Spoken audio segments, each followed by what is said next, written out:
Waalaikumsalam warahmatullahi wabarakatuh.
Ya,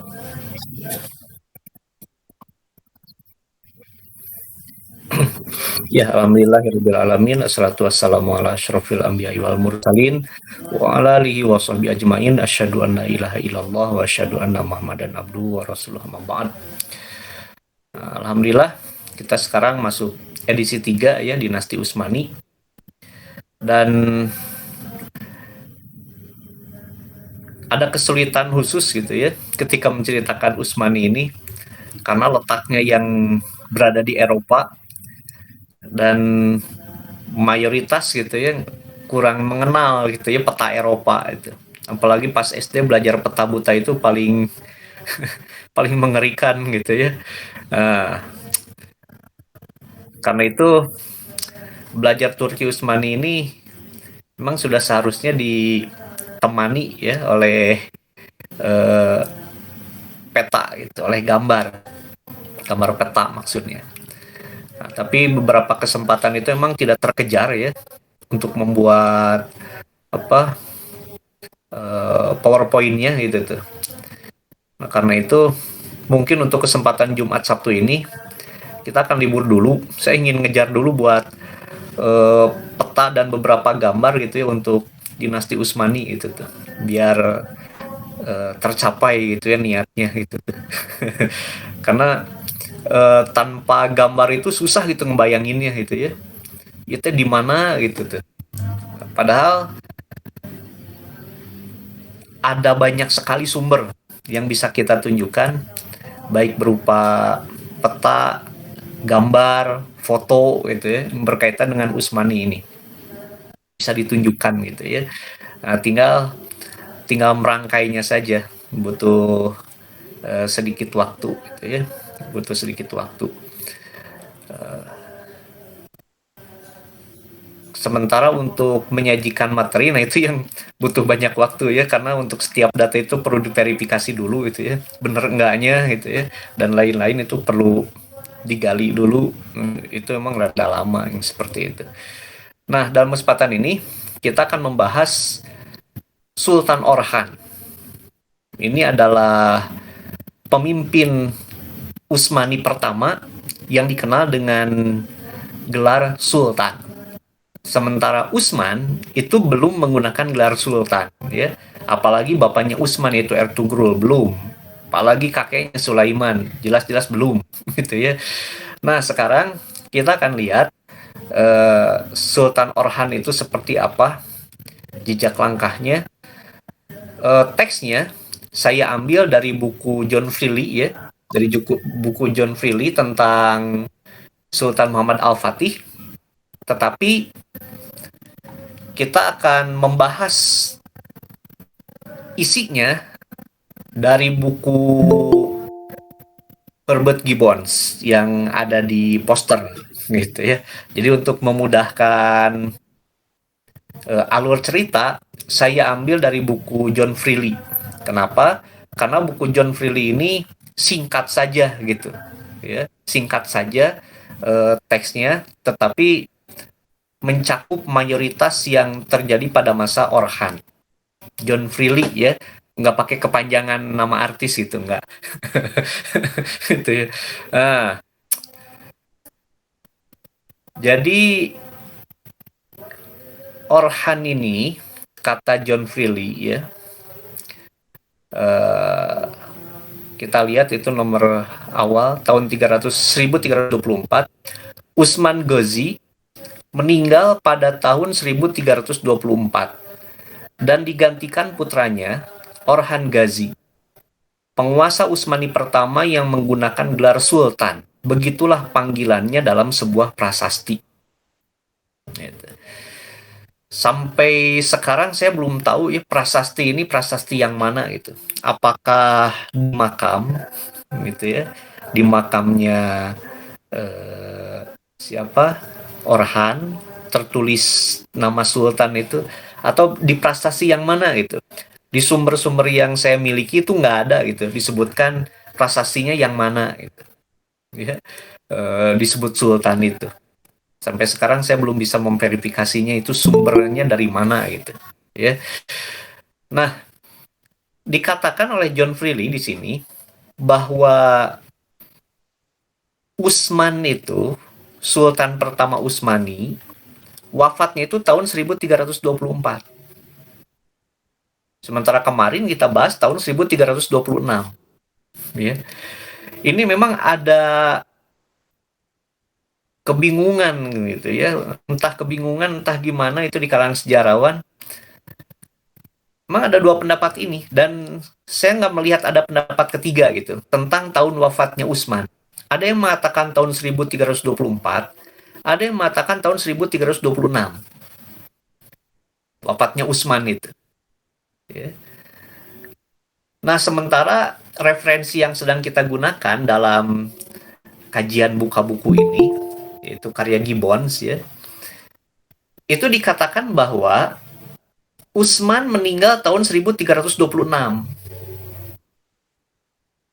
Ketika kota Bursa atau Prusa ditaklukkan oleh Orhan ya, anaknya, nggak pakai tunggal tapi Orhannya. Ini Utsman itu lagi di ranjang kematian. Sampailah berita bahwa Orhan sudah menaklukkan Bursa. Meninggallah Utsman 1326. Itu yang ada di bukunya Gibbons. Ya. Begitu juga kalau kita baca misalnya karya Colin Imber ya, Kerajaan Ottoman, atau kita baca Muhammad Al-Fatih karya Ali Alatas, atau Muhammad Al-Fatih karya Syekh Ramzi Al-Munyawi ya. Kemudian juga kita baca Muhammad Al-Fatih karya ini siapa, Mustafa Armagan ya. Itu hampir semuanya nyebut 1326 gitu. Sementara John Freely ini mengatakan tahun 1324. Ada juga sumber-sumber lain yang menyebut 1324. Jadi waktu itu Utsman sakit, ini sedang mengepung Bursa ya, bersama anaknya Orhan. Sakit tahun 1324 itu, kemudian meninggal, dimakamkan di ini Sehir ya. Tapi kemudian 2 tahun berikutnya pada masa pemerintahan Orhan 1326, kota Bursa berhasil ditaklukkan oleh Orhan. Nah, maka jenazah Utsman itu kemudian dipindahkan ke kota Bursa. Gitu. Nah, jadi ada 2 versi ya, wafatnya Utsman itu. Sehingga ada 2 versi juga kapan Orhan itu diangkat sebagai sultan menggantikan Utsman. Ya tergantung tahun wafatnya Utsman. Kalau Utsman wafat 1324 berarti Orhan naik tahun 1324. Kalau Utsman meninggal tahun 1326 berarti Orhan naik tahun 1326 juga, seperti itu. Ya. Nah, jadi ada 2 versi tentang masalah ini. Atau mana nu bener ya wallahu alam. Atau gimana kalau wallahu alam yang nggak jadi masalah ya. Salah dalam masalah ini nggak akan menyebabkan masuk neraka insya Allah. Gitu ya. Wah, saya punya pendapat tahun 1324, namun salah kumanya kira-kira bus neraka itu moal insya Allah. Gitu ya. Nggak akan masuk neraka gara-gara salah masalah seperti ini.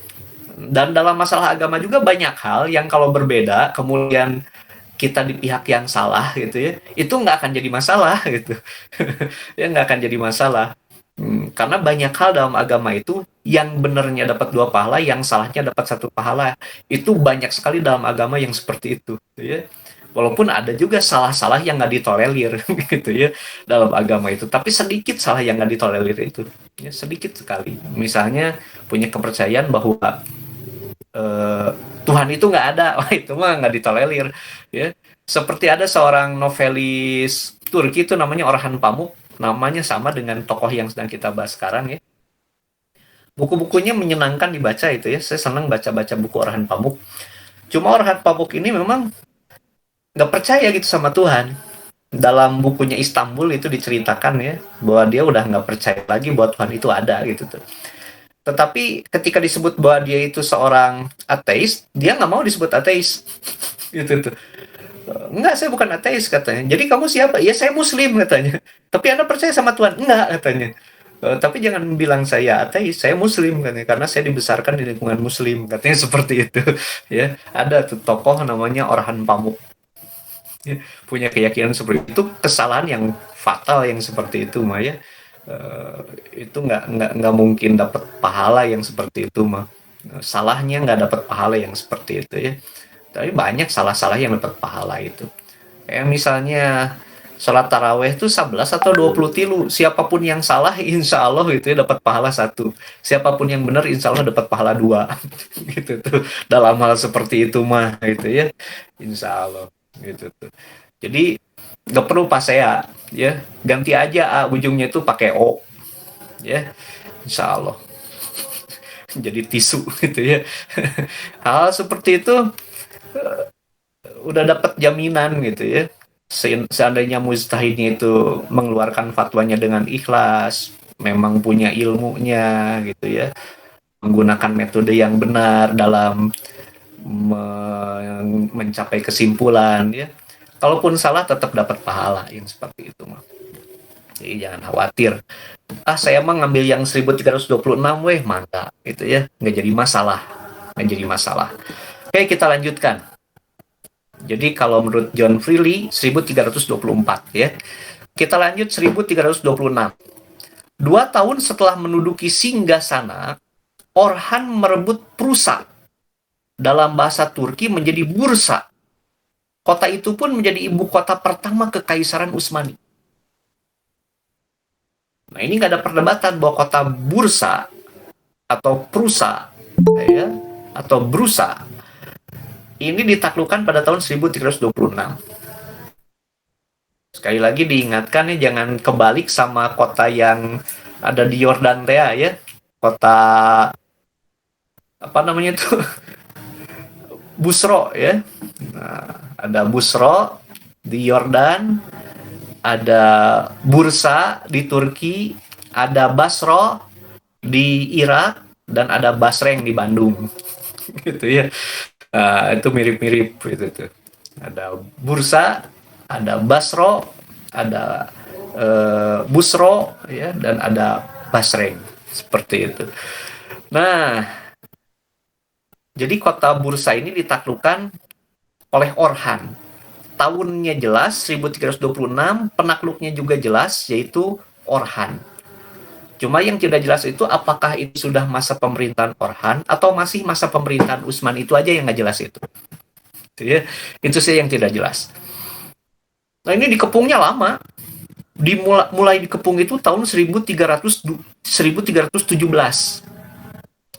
Baru takluk tahun 1326. 9 tahun pengepungannya. 9 tahun. Nah yang jadi pertanyaan, bagaimana ya yang namanya kota Bursa, kemudian nanti kota Nikea, kemudian nanti kota Nikomedia ya, bisa bertahan lama ketika mereka dikepung oleh tentara-tentara Utsmani. Kemudian kenapa pada akhirnya mereka menyerah gitu? Nah, ini dibahas dengan detail itu oleh penulis buku Jejak Awal Khilafah Utsmani ini ya, Gibbons ini, dibahas mendetil. tentang kenapanya. Nanti akan kita ungkap ketika penaklukan kota Nikea. Ya, kota Nikea. Untuk yang ini kita lewat saja dulu. Ya. Baik, kita lanjut ke tahun 1329. Tahun 1329. Ini kenapa ya kalau saya nggak bisa lihat ya? Coba.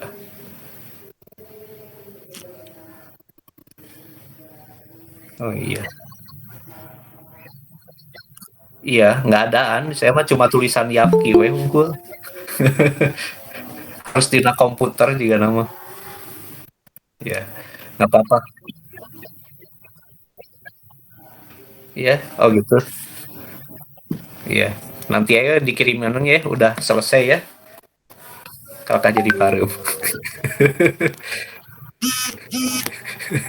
Ya, ya. Oke, saya lanjutkan ya. Kita masuk ke tahun 1329. Lalu dia mengepung kembali Nikea. Dan pada tahun 1329, Kaisar Andronicus III Paleologus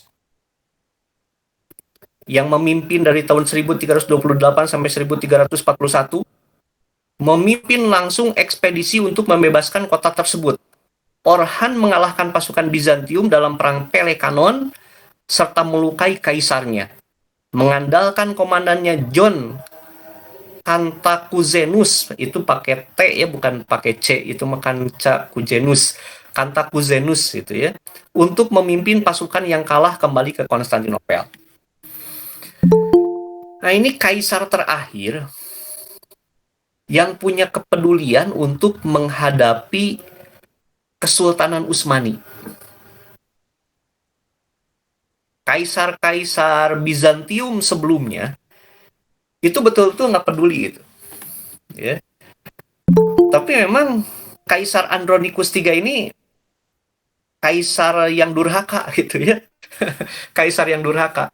Jadi Kaisar Andronicus III ini terlibat perseteruan dengan kakeknya, namanya Andronicus II. Andronicus II Paleologus. Kakek sama cucu ini saling berebut kekuasaan, ya, saling berebut kekuasaan, gitu. Berusaha saling menghabisi. Dan ini menjadi salah satu faktor ya yang menyebabkan dinasti Utsmani itu bisa terus meluaskan wilayah kekuasaannya. Karena di internal Bizantium, Romawi Timur, itu ada perseteruan. Sehingga tidak melihat kondisi luar, tidak melihat kekuatan musuh. Yang dilihat itu kekuatan sesama saudara, bagaimana cara melemahkannya, bagaimana cara menggulingkannya. Gitu ya. Atau mungkin karena takut kecemburuan, bagaimana cara membantalkannya gitu ya, menggulingkan wae itunya, membantalkan gitu ya. Itu terus itu ya, berebut itu. Sampai akhirnya yang namanya Kaisar Andronicus III ini berhasil mengalahkan kakeknya, kakeknya kemudian dipenjara sampai meninggal. Gitu ya, sampai meninggal. Ada yang mengatakan dibutakan dulu kakeknya itu. Ya. Ini mengerikan ya, cucu ke kakek sampai seperti itu. Cucu ke kakek sampai memenjarakan, membutakan sampai kakeknya meninggal dunia. Tapi itu nggak lama balasannya. Begitu naik tahta ya, beberapa bulan kemudian demam panas gitu ya, dan hampir meninggal. Nantinya kemudian mengangkat John Cantacuzenus ini Cantacuzenus ini sebagai mitra kaisar, sementara si Andronicus ini sendiri istirahat. Istirahat tuh. Setelah minum cairan ajaib katanya masih bisa hidup 11 tahun lagi. Gitu ya Andronicus ini. Nah, tapi Andronicus ini masih punya kepedulian sama negaranya. Dia pergi ke Asia untuk membantu Nikea membebaskan diri dari pengepungan Sultan Orhan. Di sumber yang lain disebutkan Nikea ini sudah dikepung pada masa Utsman 20 tahun dan dikepung pada masa Orhan 10 tahun. Jadi 30 tahun dikepung. 30 tahun dikepung yang namanya Nikea ini. Ya. Dan Nikea ini mungkin menarik perhatian Andronicus III karena memang Nikea ini kota penting, ya, kota yang sangat penting, terutama untuk orang-orang Kristen. Kenapa? Karena yang namanya syahadat orang Kristen sekarang, yang menyatakan bahwa Tuhan itu satu tapi tiga, tiga tapi satu, ada Tuhan Bapa, Tuhan Anak, Tuhan Roh Kudus, gitu ya. Kemudian Bapa itu ya Bapa, Anak itu Anak, beda tapi satu hakikat, gitu ya. Itu dirumuskan di Nikea tahun 325. Jadi orang Kristen sekarang, Katolik terutama gitu ya, syahadatnya itu dirumuskan di Nikea ini dalam konsili Nikea pertama. Ini nilainya penting sekali kota ini. Nah, jangan sampai jatuh gitu. Nah, maka berangkatlah Andronicus III dengan pasukannya menuju Asia untuk menghadapi Sultan Orhan. Ya, untuk menghadapi Sultan Orhan. Awalnya kata Cantacuzenus di dalam bukunya nanti Historia, ya, awalnya pasukan Kaisar itu menang lawan Orhan itu. Banyak sekali pasukan Orhan yang terbunuh. Kaisar setelah kemenangan ini memerintahkan untuk mundur gitu. Udah cukuplah menangnya gitu tuh. Tapi yang lain-lain tidak nurut perintah Kaisar, malah langsung menyerang Orhan. Nah, tiba-tiba Kaisar terluka. Ada serangan ke Kaisar, terluka. Walau lukanya luka ringan. Lukanya luka ringan. Tetapi karena sifat pengecut sang Kaisar, Kaisar kemudian lari gitu. Sudah ambruk moral pasukan karena Kaisarnya lari, kemudian ada rumor yang dihembuskan oleh simpatisan dari Andronicus II yang saat itu belum meninggal, tapi menyusupkan mata-mata ke barisan Kaisar muda ini. Nah, orang-orangnya Andronicus II yang disebut Andronicus tua itu ya, menyebarkan desas-desus buat tentara Kaisar kalah. Gitu ya. Kaisar terbunuh katanya. Sehingga moral pasukan itu betul-betul hancur. Jadi Bizantium dalam perang Pelekanon ini dihancurkan oleh dua kaisar. Kaisar yang sedang berkuasa dengan kepengecutannya dia lari menghancurkan moral pasukan. Yang kedua, kaisar yang udah pensiun, Andronicus tua, ya, yang menyebarkan desas-desus di tengah pasukan yang sedang berperang seperti itu. Kan ini ngeri gitu ya, pimpinan-pimpinan sebuah negara yang menjerumuskan negara itu sendiri hancur gitu. Jadi Bizantium itu hancur karena pemimpin-pemimpinnya gitu tuh. Karena pemimpin-pemimpinnya yang udah nggak peduli sama urusan negara, yang penting urusan pribadi saya gitu ya, terkabul gitu, tercapai. Nah, ini yang terjadi dengan Andronicus II dan Andronicus III. Kepentingan pribadi aja yang dikejar itu, ya. Dan inilah yang kemudian pada tahun 1331 menyebabkan Nikea, ya, bangsa Turki menyebutnya Iznik, akhirnya dipaksa menyerah pada tahun 1331. Jadi Iznik atau Nikea ini kemudian jatuh ke tangan Utsmani. Beberapa referensi mengatakan penyebab jatuhnya Iznik atau Nikea ini karena sudah dikepung 30 tahun kelaparan, akhirnya menyerah. Tetapi Gibbons ya, itu memiliki analisis yang lain. Kata Gibbons, Nikea itu bukan jatuh karena kelaparan. Walaupun sangat mungkin ya, sebuah kota pada zaman dulu dikepung jatuh karena kelaparan itu mungkin. Jadi pada zaman dulu, sebuah kota kalau dikepung itu lebih besar kemungkinannya menang. Kenapa? Karena persenjataan zaman itu lebih cocok untuk bertahan dan tidak cocok untuk menyerang. Jadi penyerang itu kalau mengepung rata-rata kalah gitu. Pulang dengan tangan hampa.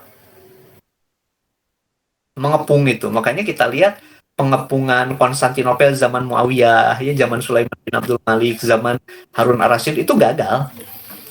Kenapa? Karena persenjataan pada zaman itu lebih cocok dipakai untuk bertahan daripada untuk menyerang. Gitu. Nah, itu pertama.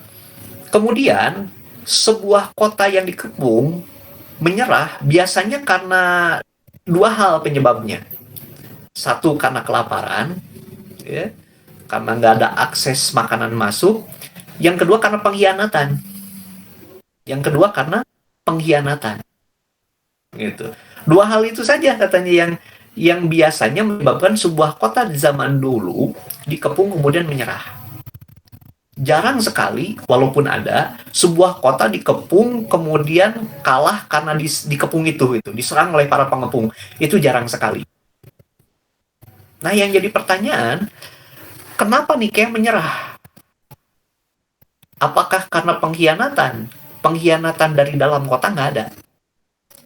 Apakah karena kelaparan? Kota itu sudah bertahan 30 tahun dan tidak kelaparan. Mereka punya persediaan makanan melimpah dan mereka juga masih punya jalur untuk akses masuk makanan. Jadi kota Nikea, sebelumnya bursa, kemudian setelahnya nanti Nikomedia, itu jatuh bukan karena pengkhianatan dari dalam, bukan karena kelaparan. Lalu kenapa? Nah, kata Gibbons, ya, ternyata yang menjadi penyebab menyerahnya Nikea adalah satu, ketidakpedulian negara untuk menyelamatkan mereka dari pengepungan. Itu terbukti dari upaya terakhir Andronicus, ya, ketika mencoba untuk menyelamatkan Nikea, baru luka ringan udah kabur gitu. Gak ada jiwa patriotismenya, itu gak ada itu. Kaisar Noge model kia jadi kan gitunya tengah bantuan orang gitu tuh. Itu satu. Udah 50% mau nyerah tuh. Tinggal 50% lagi penyebab menyerah itu apa? Para petinggi agama. Ya. Para patriark itu di Konstantinopel bukannya membahas bagaimana membebaskan Nikea, malah ribut marah urusan teologi gitu. Jadi ada perdebatan teologi, masalah ketuhanan gitu ya di pusat kekuasaan yang lebih senang mereka perdebatkan daripada nolong saudaranya yang lagi kejepit gitu. Ini pelajaran penting itu buat kita umat Islam ya. Bisa jadi gitu sebuah negeri kaum muslimin itu jatuh ya. Pertama karena ketidakpedulian para pemimpinnya, yang kedua ketidakpedulian para ulamanya. Ulamanya malah sibuk tengkar masalah hal yang nggak penting lah sebetulnya mah gitu ya. Udah dari dulu gitu dipasiakeun kalar itu mah, dan nggak usah diributkan juga anggar gitu ta. Gitu ya. Ini satu negeri bisa jatuh itu. Nikah ini jatuh. Dan Nikah ini setelah jatuh ya, mereka kemudian memilih masuk Islam. Penduduknya itu sampai Paus itu, walaupun berbeda aliran, Paus itu Katolik Roma, mereka Katolik Ortodoks. Paus itu berulang-ulang berulang kali ngirim surat ke Nikea. Kalian nggak boleh keluar dari agama Kristen katanya. Gitu tuh. Nggak boleh katanya. Kenapa? Ini kota penting itu Nikea itu. Ya, kota bisa dibilang paling penting gitu. Berkaitan dengan dogmanya agama Kristen itu. Tapi kekeh orang-orang Nikea akhirnya masuk Islam. Ya, orang-orang Nikea itu masuk Islam. Kenapa? Ya itu karena negara udah nggak peduli, pimpinan agama juga udah nggak peduli, naonan deui seperti itu. Udah gabung ke agama Islam. Sehingga di tempat lahirnya syahadat Nikea, orang Nikea sendiri bersyahadat yang lain, yaitu asyhadu an la ilaha illallah wa asyhadu anna muhammadar rasulullah. Itu kata Gibbons gitu ya. Kata Gibbons seperti itu. Jadi penyebabnya itu. Penyebab jatuhnya kota Nikea itu. Karena ketidakpedulian. Ya. Nah, lalu apa dasarnya Gibbons ini mengatakan bahwa orang-orang Nikea itu masuk Islam? Jadi kota Nikea 6 tahun setelah jatuh ke tangan Sultan Orhan itu dikunjungi seorang traveler Muslim gitu. Ada yang tahu siapa namanya? Seorang penjelajah Muslim di abad itu. abad ke-14. Siapa namanya? Nah, Ibnu Mangtutah ya. Rimba mah istri bang internet. Ibnu Batuta ya. Ibnu Batuta. Jadi Ibnu Batuta itu datang ke kota Nikea yang saat itu Sultan Orhan lagi ada di sana.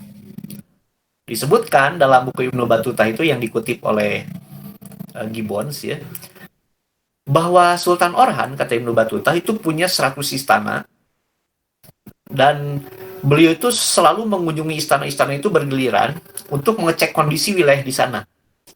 Dan Sultan Orhan itu nggak pernah tinggal 1 bulan, lebih dari 1 bulan di setiap istananya. Karena ingin ngontrol semua wilayah itu secara teliti. Gitu ya. Secara teliti. Nah, saat itu Ibnu Battuta tiba di kota Bursa ini. Kota Bursa ini ternyata dibentengi dengan sangat kokoh.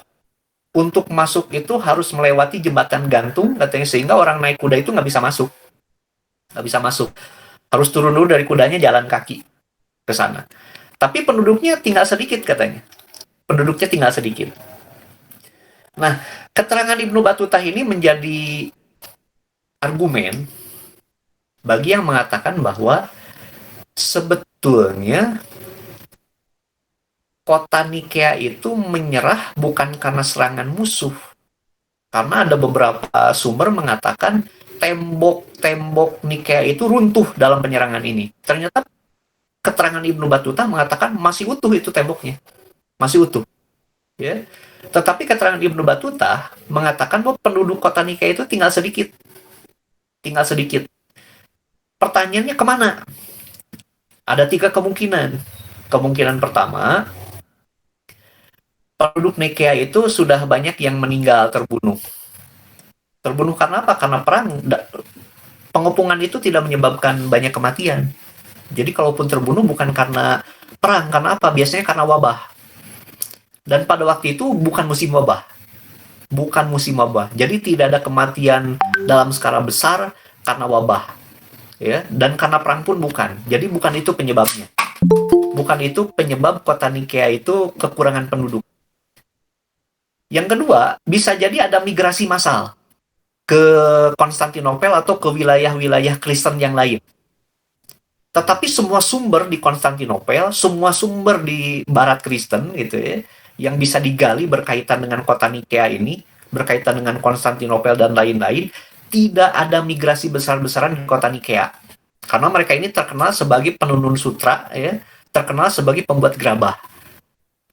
Itu tidak ada pergerakan dari Nikea ke dunia Kristen, itu nggak ada. Jadi migrasi besar-besaran ke dunia Kristen nggak ada. Satu-satunya kemungkinan yang lain adalah mereka pindah gitu tuh ke pusat kekuasaannya Orhan, dan itu bisa dikonfirmasi. Ya.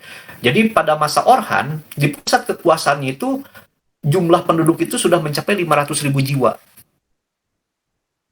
Dan ini tidak mungkin orang-orang dari timur ya yang muslim pindah ke sana karena pasti sudah diserap oleh negara-negara muslim yang lain gitu tuh. Yang jumlahnya saat itu ada sekitar 30 negara di Turki itu. Yang namanya Utsman ini paling barat. Ya. Kemungkinan paling besarnya itu adalah orang-orang yang telah ditundukkan oleh Orhan kemudian bergabung dengan Orhan di ibu kotanya. Jadi orang-orang Yunani yang agamanya Katolik Ortodoks itu pindah agamanya ke Islam dan pindah ke ibu kotanya Orhan, yaitu ke Bursa, gitu tuh. Ya. Sehingga bisa dikatakan bahwa sebetulnya orang Utsmani itu mayoritasnya itu orang Eropa sebetulnya, bukan orang Turki. Orang Utsmani itu di periode awal. Sehingga salah besar kata Gibbons itu jika dikatakan bangsa Utsmani itu bangsa penjajah di Eropa. Salah katanya.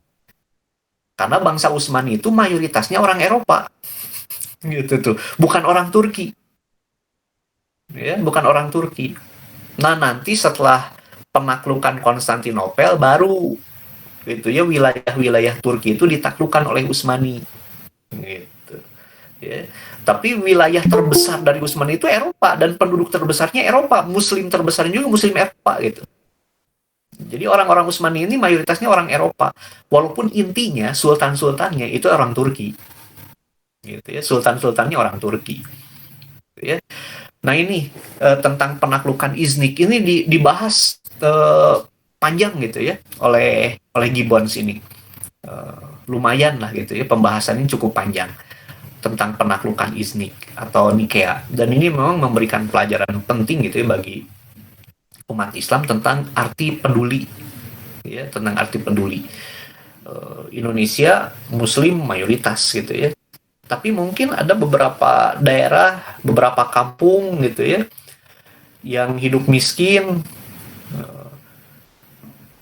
kemudian ilmu pengetahuan agamanya kurang, kepedulian kita kurang, lalu ada orang lain yang lebih peduli, ya udah gitu tuh, pindah we karena peduli. Nah, itu yang perlu kita perhatikan. Ya, itu yang perlu diperhatikan.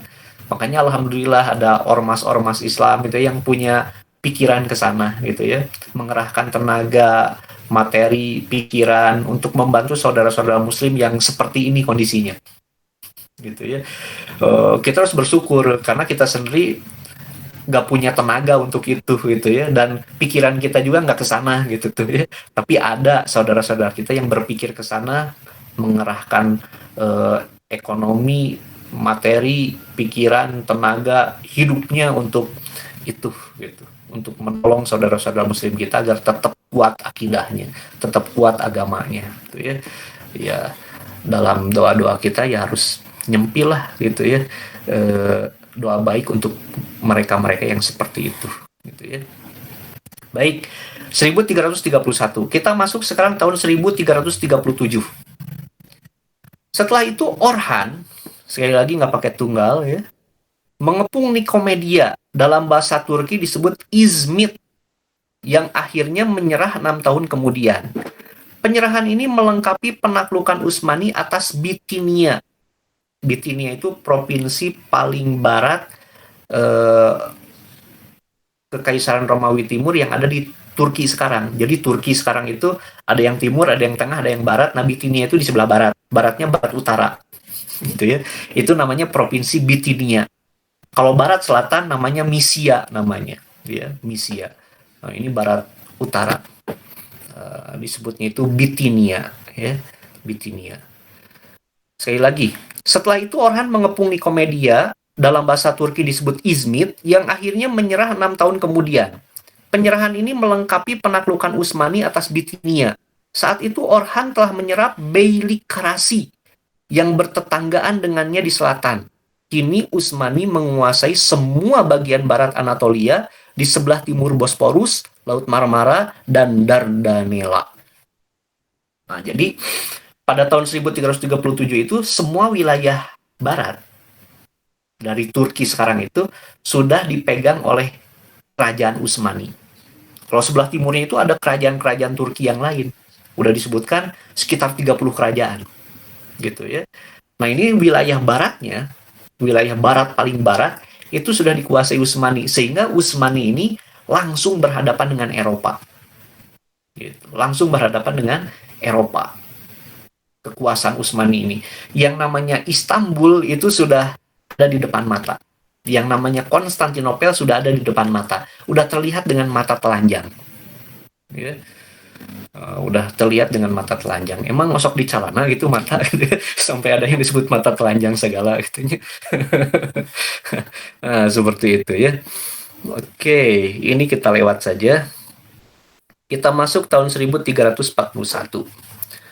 Ada yang mau bacain nggak? Rada serak ya. Sok, mangga tolong dibacakan sama yang lain.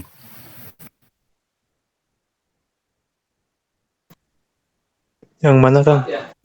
1341. 1341.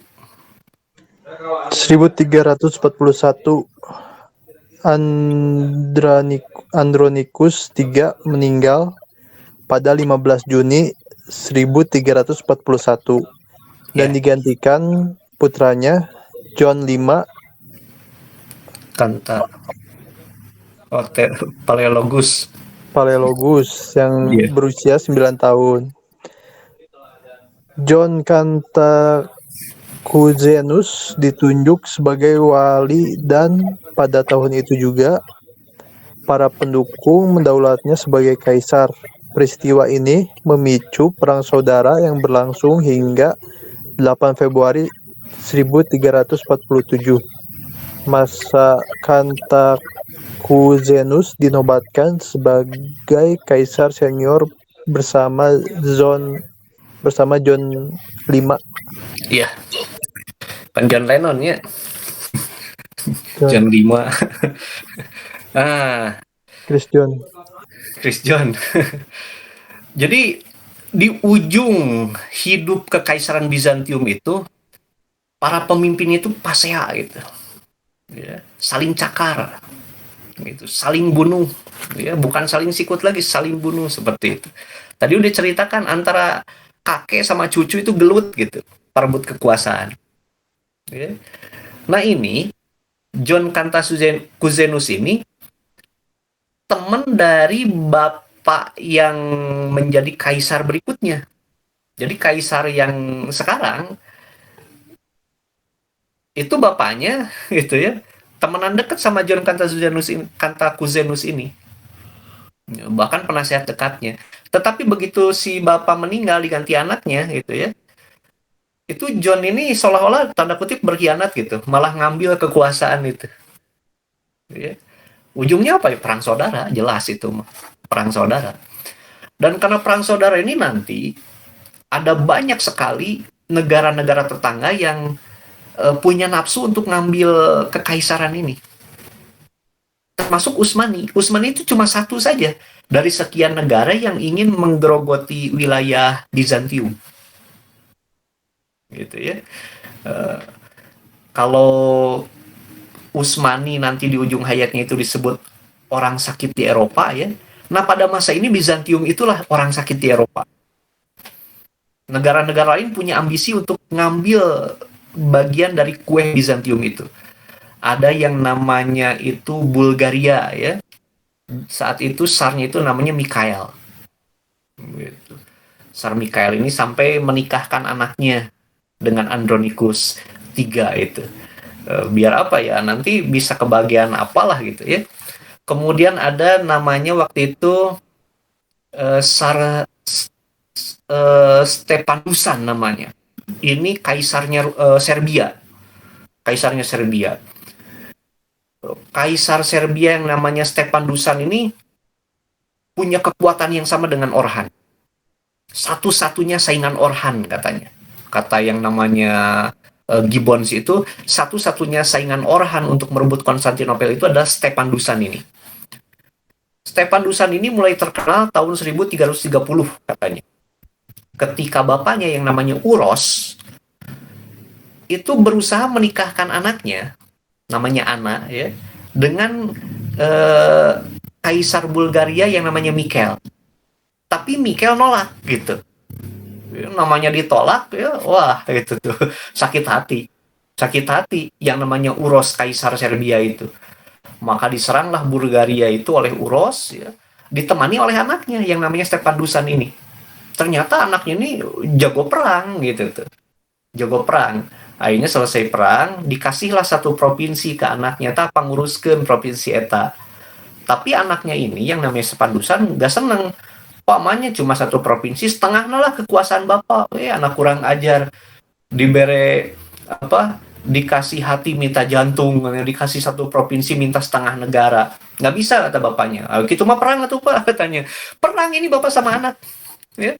Sampai akhirnya Uros kalah, dipenjara. Kemudian diperintahkan oleh Stepan Dusan agar dibunuh. Bapak dibunuh ke anak, bayangkan. Gitu ya, Stepan Dusan ini. Oh, ini punya ambisi untuk merebut Konstantinopel. Sama dengan ambisinya Orhan merebut Konstantinopel. Nah, kata penulis, seandainya Stepan Dusan ini bergerak sebelum tahun 1350 untuk menguasai Konstantinopel, semua mimpi Utsmani itu bakal lenyap. Cuma ya, sejarah berkata lain ya. Sejarah berkata lain. Upaya-upaya Stepan Dusan untuk merebut Konstantinopel itu selalu terkendala masalah politis gitu ya.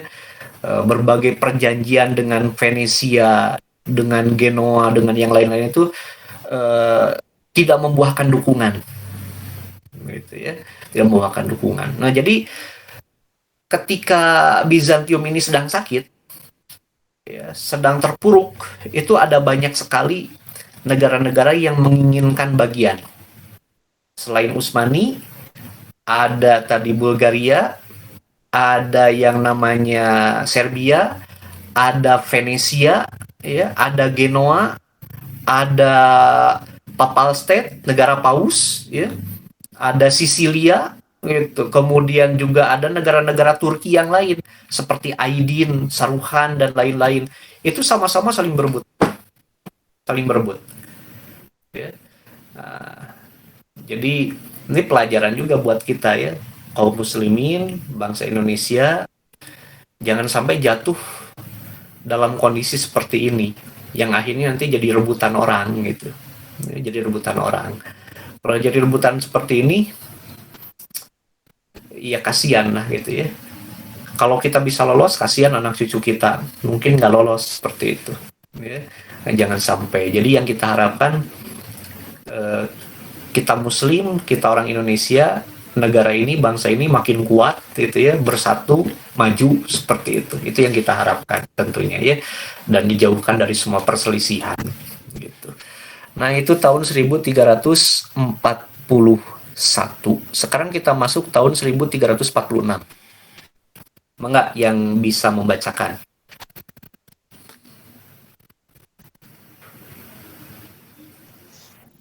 Soal 1346. Ya. Sementara itu, pada 1346 Orhan menandatangani perjanjian perdamaian dengan Kantakuzenus. Kantakuzenus melengkapi perjanjian itu dengan memberikan putrinya, Theodora, untuk dinikahi Orhan. Sang Sultan menikahi sang putri dalam upacara meriah di Selimbria, di Trakia pada pantai Eropa dari Laut Marmara sekitar 40 mil sebelah barat Konstantinopel. Sekalian ke 1347. 1347, tak lama setelah Kantakuzenus dinobatkan menjadi kaisar bersama pada 1347, Orhan menemuinya di Skutari di pantai Asia dari Selat Bosporus di seberang Konstantinopel. Ya, titik sampai situ. Nah, jadi Kantakuzenus ini lagi perang nih sama John V Paleologus ya. Lagi perang. Nah, karena perang, nyari dukungan biar menang. Ya, nyari dukungan biar menang. Yang namanya Kantakuzenus ini sudah minta dukungan ke Serbia, ya, tapi masih gagal. Udah minta dukungan ke Bulgaria, tapi masih gagal. Akhirnya minta dukungan ke Orhan, ke Utsmani. Orhan setuju.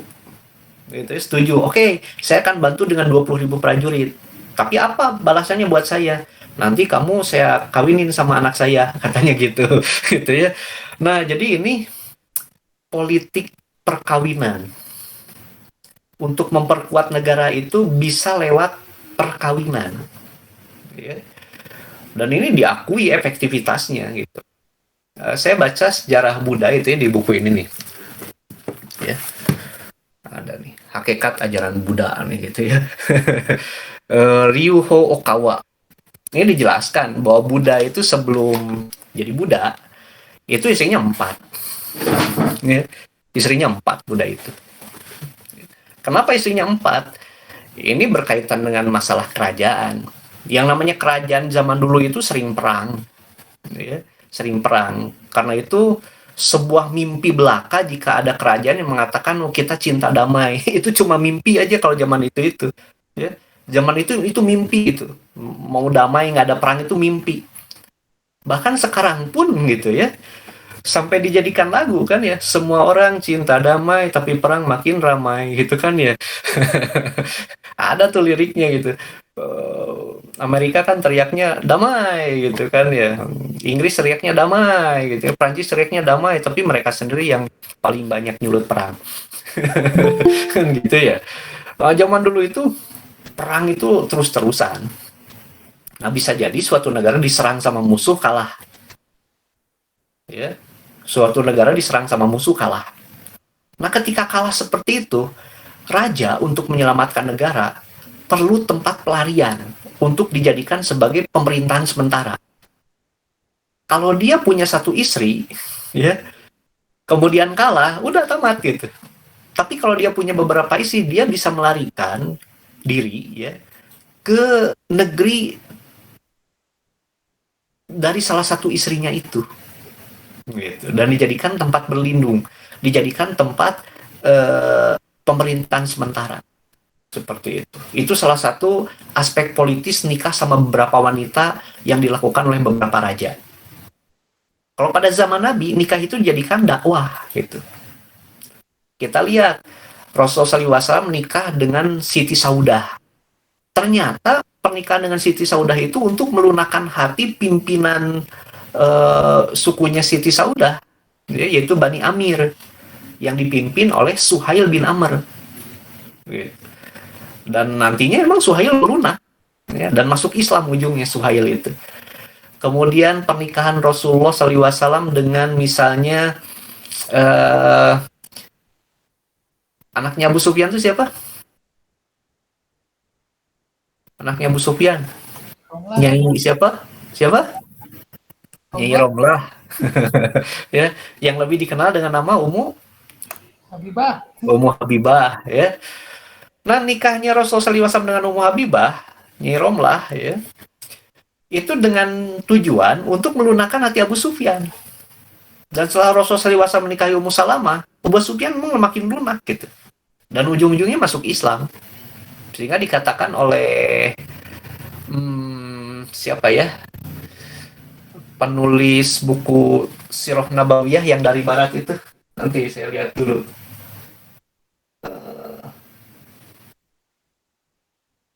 Yang menulis ya, yang nulis Muslim First, Muslim pertama itu, penulis Muslim pertama siapa namanya?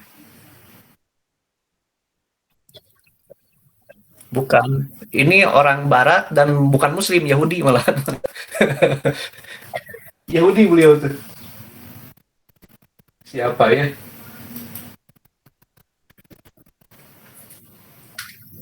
Ada yang apa? Ya? Bukan Karen Armstrong. Kalau Karen Armstrong itu bekas biarawati.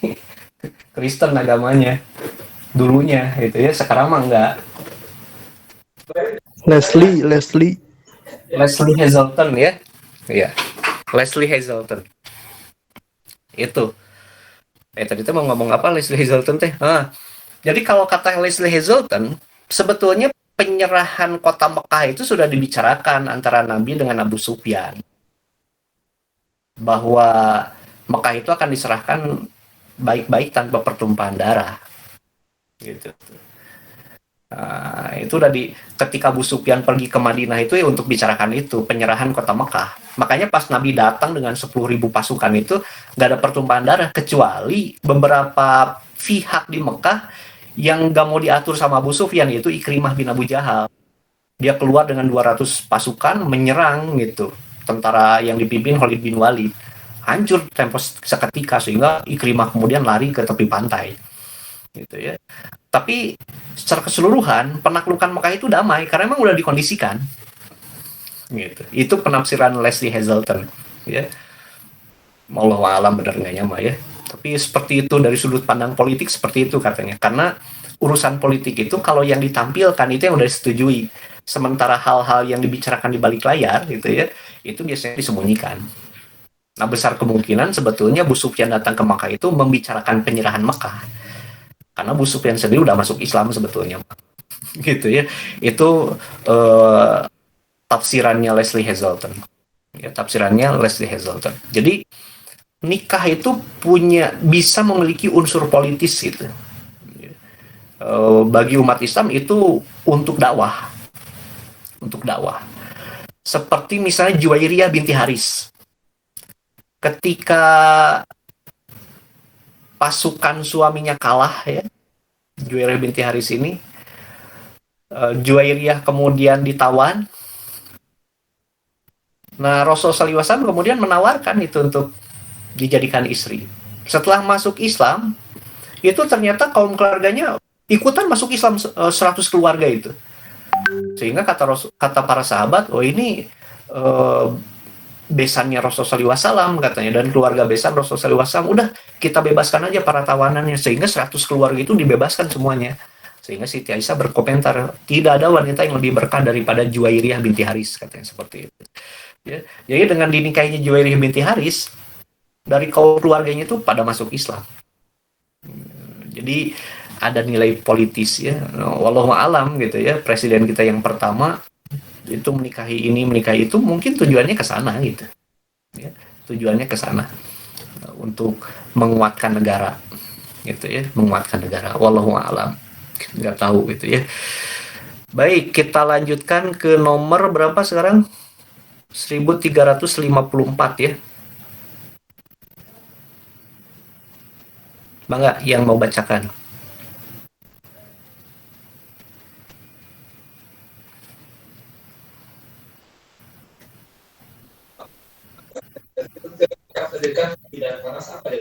Yang mana kan? 1354. Cantacuzenus memerintah sebagai kaisar bersama sampai 10 Desember 1354.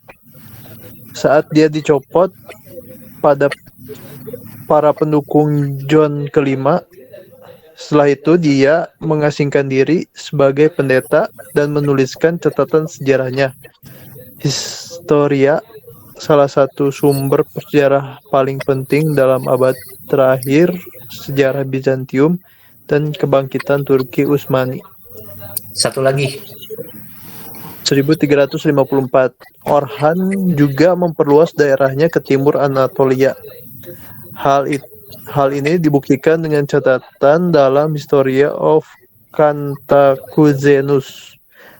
Mencatat bahwa pada musim panas 1354, Sulaiman menaklukkan Ankara atau Ankara yang dimiliki Beylik Eretnid, lalu menambahkannya ke dalam daerah kekuasaan Utsmani, sebuah kota yang kelak akan menjadi ibu kota Republik Turki modern. Ya, yang lain. Dua lagi itu, habisin sama yang lain. Enggak. 1357 sama 1362.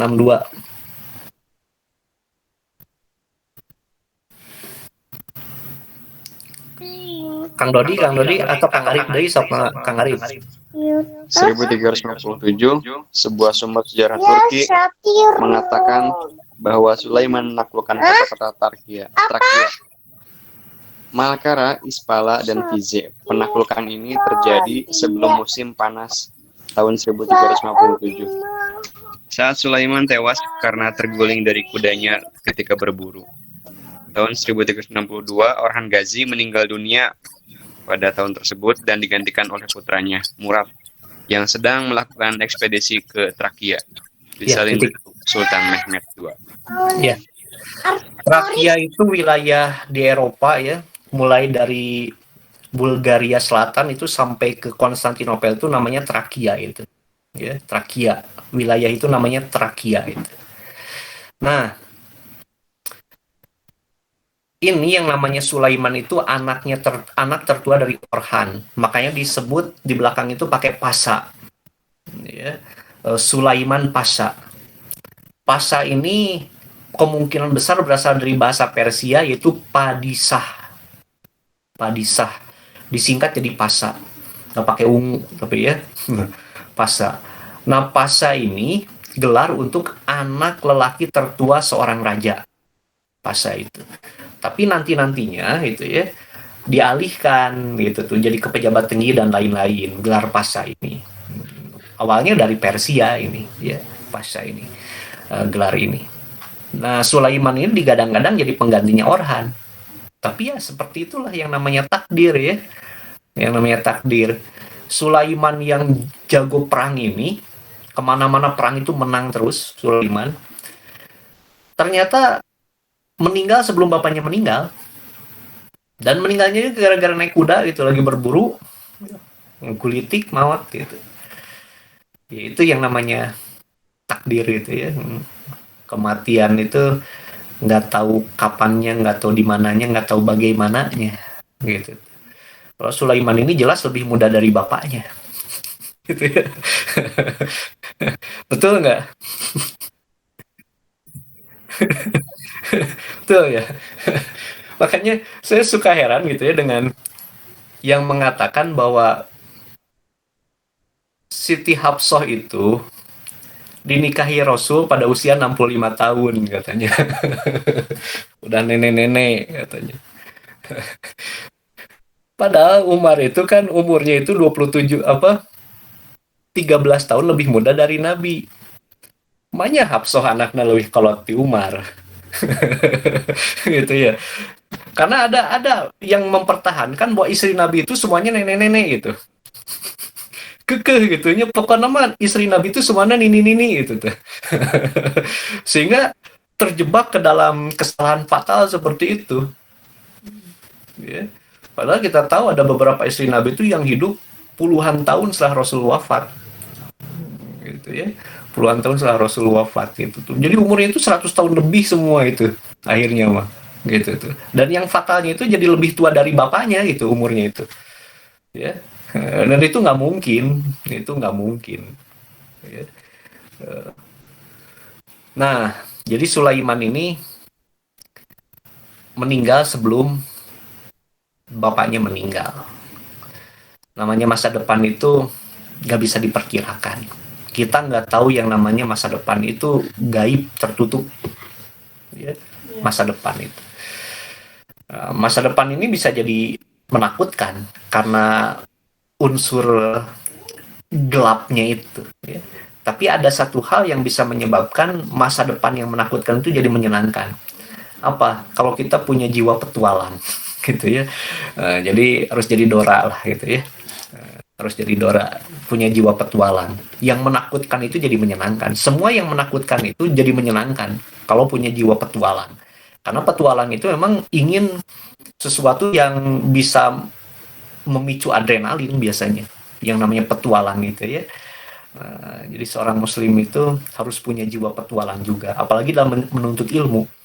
Menuntut ilmu itu sulit kan, gitu ya. Tanpa jiwa petualang ya, tanpa jiwa rasa ingin tahu, gitu tuh.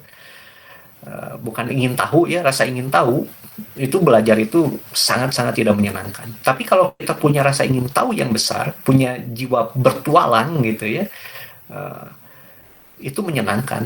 Mau baca berapa ribu halaman juga nggak akan terasa. Nggak akan terasa. Kenapa? Kabur tidur. Gitu. Wah, saya mah teka rasa baca buku 1000 halaman. Kenapa? Baru 1 halaman nggak tidur masalahnya. Ningali buku lagi sanggup gitu.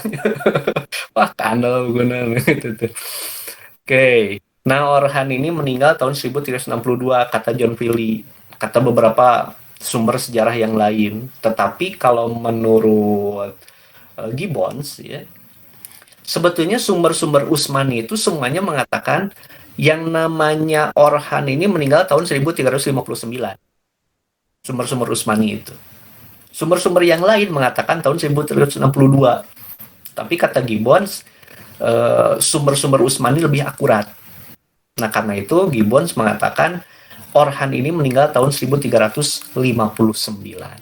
Kayak gitu.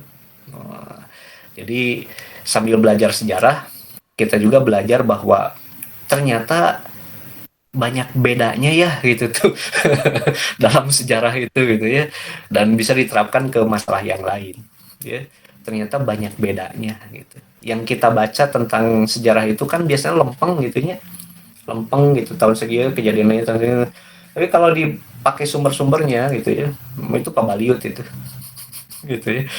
Apalagi menyelidiki sumbernya itu sendiri, apakah ini sahih, apakah ini enggak gitu ya, itu bingung lagi nantinya gitu tuh ya, seperti itu. Mangga kalau ada yang mau didiskusikan untuk tema Orhan kita anggap cukup, alhamdulillah.